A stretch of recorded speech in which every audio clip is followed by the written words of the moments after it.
केवल 10वीं, चाहे उजाला की हो चाहे अंधेरे की। कौन से महादेव का नाम लेना है?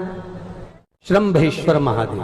तो जब कोई व्यक्ति चिड़चिड़ करता है, क्रोध करता है, गुस्सा करता है, तो महाराज शंकर भगवान का श्रंभेश्वर महादेव का नाम लेकर 31 बेलपत्र, जिस व्यक्ति को क्रोध आता है उस व्यक्ति का स्मरण कर कर आखा चावल मतलब सेगे चावल के साथ एक एक बेलपत्र 31 बेलपत्र कर कर शिव जी के शिवलिंग पर समर्पित करी जाती है, मात्र 10वीं की तिथि के लिए। केवल 10वीं, चाहे उजाला की हो चाहे अंधेरे की। कौन से महादेव का नाम लेना है? श्रंभेश्वर महादेव, शिव जी का एक। छोटे छोटे बच्चे रहते हैं, कुछ बच्चों को माता जबरदस्ती के भोजन कराती है, खिलाती है, ठोकती, मारती, खिलाती है। कुछ बच्चे ऐसे रहते हैं वो कुछ खा ही नहीं पाते, मुख में दो और वॉमिटिंग कर देते हैं, उल्टी कर देते हैं। ऐसे बच्चों के लिए या जिस व्यक्ति को भोजन पचता नहीं हो और उदर में एसिडिटी रहती हो और जलन टाइप की होती हो, उसके लिए भी श्रंभेश्वर महादेव का स्मरण है। सुंदर व्याख्यान वर्णन किया है। श्रंभेश्वर महादेव के ठीक सामने अर्थात भगवान शंकर के किसी भी शिवलिंग के सामने एक तांबे के लोटे में जल रख लीजिए, तो जल के अंदर 3 बेलपत्र डाल दीजिए, एक पीपल का पत्ता डाल दीजिए। महाराज शमी के 11 पत्ते कलश को छुआकर शंकर भगवान के शिवलिंग पर श्रंभेश्वर महादेव के नाम से चढ़ा दीजिए। उस जल को उठाकर ले आइए, एक रात्रि तक घर के अंदर रखना है। उस जल को श्रंभेश्वर महादेव का नाम लेकर जिस व्यक्ति को एसिडिटी होती हो या उदर खराब रहता हो या भोजन नहीं पचता हो या पेट से जुड़ी हुई प्रॉब्लम हो या बच्चों को भोजन कराते हैं और वो वोमिटिंग कर देते हो, ऐसे बच्चे को या भोजन नहीं भा रहा हो ऐसे व्यक्ति को उस जल को सुबेरे दोपहर शाम 3 बार श्रंभेश्वर महादेव का नाम लेकर आचमन कराना प्रारंभ कर दो, पिलाना चालू कर दीजिए। 3 या 4 दिन पिलाओगे, अपने आप उदर में भी आनंद रहेगा, बच्चा भोजन करना भी प्रारंभ कर देगा। श्रंभेश्वर महादेव। आखिर मैंने पुण्य कौन सा करा जिसके कारणवश मुझे भगवान शंकर का धाम मिल रहा है, शिव का लोक मिल रहा है, शंकर की चौखट मिल रही है। आखिर मैंने करा क्या?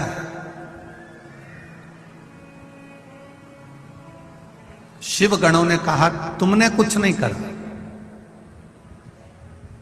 तुम्हारी माता ने 1 लोटा जल जो देवाधिदेव महादेव को चढ़ाया था, बस उसी जल का पुण्य तुम्हें प्राप्त हुआ।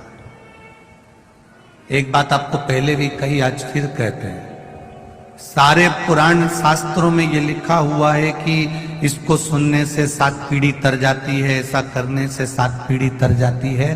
केवल शिव महापुराण की कथा, स्कंद पुराण की कथा ये कहती है कि शंकर भगवान पर 1 लोटा जल चढ़ाने वाला या शिव महापुराण की कथा को सुनने वाले की 7 पीढ़ी नहीं 71 पीढ़ी तर जाती है। ये शिव कथा।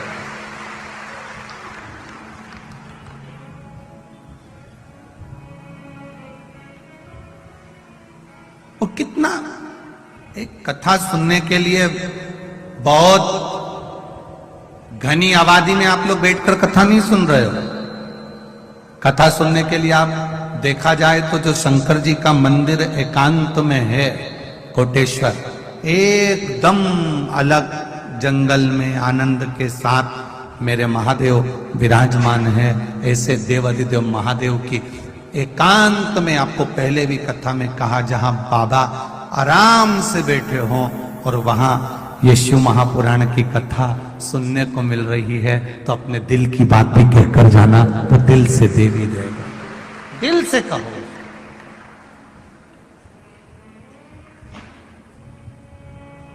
मैंने तेरे ही भरोसे बाबा, तेरे ही भरोसे हवा बिच उड़ती जावागे बाबा, डोर हटो छड़ी राम कटली जावा। अब दिल से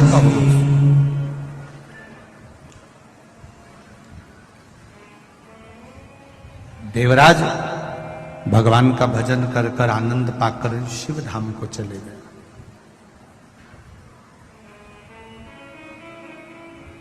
शिव जी पर चढ़ाने वाली वस्तु, शिव जी को समर्पित करने वाली वस्तु, शंकर भगवान को देने वाली वस्तु अपनी खुद की हो। पहले के लोग क्या करते थे, मंदिर जाते थे, मंदिर का ही जल भरकर शिव जी को चढ़ा देते थे। अब आप लोग मंदिर का जल लेते हो क्या? बोलो बोलो, जम के बोलो जरा। नहीं लेते। कहां से लेकर जाते हो? अपने अपने घर से लेकर।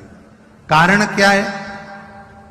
वास्तु दोष होता है तो घर में होता है, पितृ दोष होता है तो घर में होता है, काल सर्प दोष होता है तो घर में होता है। घर के हंडे में से, मटके में से, परिंडे में से जब हम एक लोटा जल लेकर जाते हैं और शिव जी को समर्पित करते हैं तो अपने घर के सारे दोष अपने आप समाप्त हो जाते हैं, केवल जल समर्पित कर देने पर, केवल जल चढ़ा देने पर सारे दोष मिट जाते हैं, सारे दोष। भगवान शिव ओगड़दानी, तरकालदर्शी, कैलाशी, अविनाशी, मेरा देव अधिदेव महादेव, करुणा करने वाला, अपना खुद का एक बहुत सुंदर संवाद शिव महापुराण के अंतर्गत आता है, पुष्पदंत की कथा। गंधर्व था, इंद्रलोक में इंद्र की सभा में बैठकर गायन करता था, कविता पाठ करता था, भजन करता था, कीर्तन करता था, स्मरण करता था, गायन में लगा रहता था।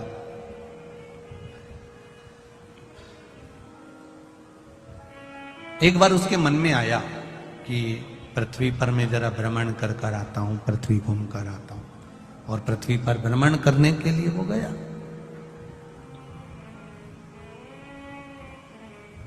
फूल, पंच पुष्प, शिव महापुराण की कथा है। फूल चढ़ाने से पहले फूल चढ़ाने का तरीका आना चाहिए।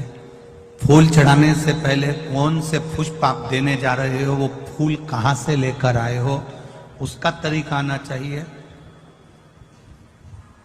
भले आपके पास में पुष्प नहीं है, आपने मंदिर कई पुष्प चढ़ाया, तो उसका भी तरीका आना चाहिए।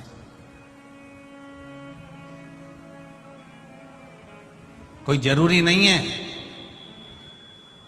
कि आप नए नए भजन का निर्माण करोगे। आप दूसरे का भी अगर भजन गा रहे हो तो उसको भी गाने का तरीका होना चाहिए।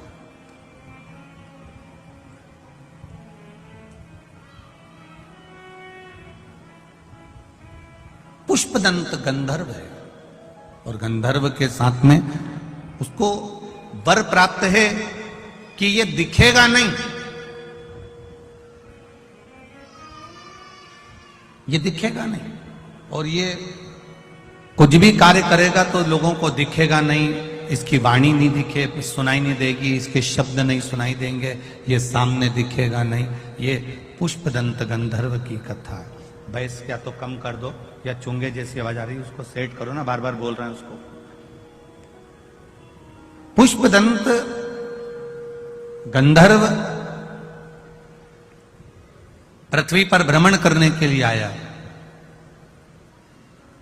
और जब पृथ्वी पर भ्रमण करने के लिए पुष्पदंत गंधर्व आता है, पुष्पदंत गंधर्व जब पृथ्वी पर भ्रमण कर रहा होता, भ्रमण करते करते इसकी एक आदत थी भगवान शिव की भक्ति करना, भगवान शंकर का भजन करना, भगवान शंकर का स्मरण करना, शिव जी की आराधना करना, शिवलिंग की पूजन करना।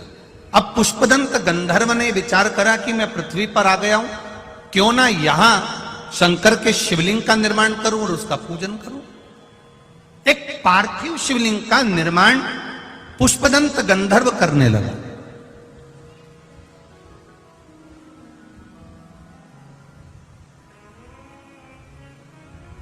और पार्थिव शिवलिंग का निर्माण कर कर उसका पूजन करता, कहीं से फूल पत्ती मिल जाते समर्पित कर देते।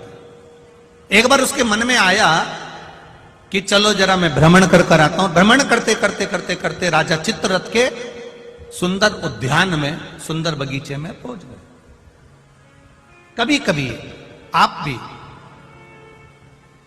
जाते जाते रास्ते में किसी का पौधा देख लेते हो, किसी का पेड़ देख लेते हो, किसी का बगीचा देख लेते हो, किसी की वस्तु देख लेते हो, आपके भीतर भी वो भाव जागृत हो जाता है कि ये अच्छा फूल है, मैं भगवान के लिए तोड़ लेती हूं। अभी नवरात्रे चल रहे हैं, लाल कलर का वो फूल होता है ना, तो लोग किसी के भी पेड़ से, किसी के भी बगीचे से, किसी के यहाँ से भी तोड़ कर ले आते हैं, देवी जी को चढ़ा देते हैं, बड़े प्रेम से पल्लू वल्लू लेके खुश होके। तुम सोचती हो कि देवी मैया प्रसन्न हो गई, देवी जी कह रही हैं अरे यो चोटी, बताओ, दूसरे के घर का चुरा कर लिया, दूसरे के घर का उठा कर लिया, दूसरे का सामान लेकर आ गई और चढ़ा कर कर रही है कि मैंने भगवान का पूजन कर दिया, भगवान की आराधना कर दी, भगवान की सेवा कर दी। ना ना, जिसे अपने घर का एक लोटा जल लेकर जा रहे हो, अगर किसी के यहां तुमने पूछ लिया कि हमें आपके बगीचे का फूल ले जाएं, वो आज्ञा दे दे तो ले जाओ।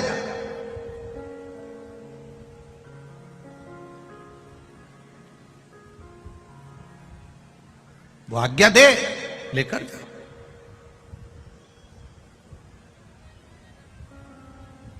आज्ञा होने के बाद में फूल शिव जी को चढ़ा रहे हो तो वायु पुराण कहती है, वायु पुराण वर्णन करती है, आप लोगों को तो मालूम होगा, आप लोग क्योंकि सब कोटेश्वर के पास के हो तो आप लोगों के तो स्मरण में होगा कि शंकर भगवान को या देवताओं को जो पुष्प चढ़ता है, उस फूल को अगर कोई पेड़ पे से, डाली पे से तोड़ा जाता है तो नहाकर नहीं तोड़ते, भगवान को चढ़ने वाले पुष्प को बिना नहाए तोड़ा जाता है।